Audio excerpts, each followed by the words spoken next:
Diamond Platinum ameongoza listi ya wasanii waliosikilizwa zaidi mwezi wa tatu.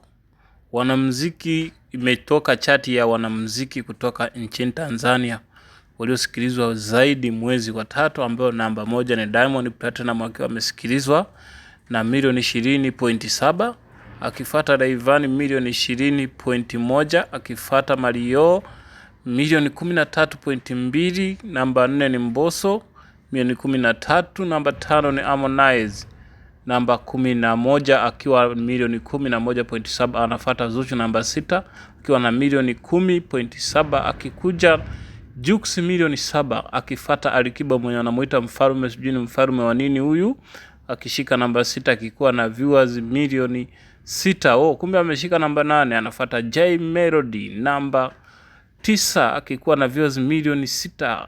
Wa mwisho anashikilia msanii wa gospel akikuwa na milioni 6, Joel Lwaga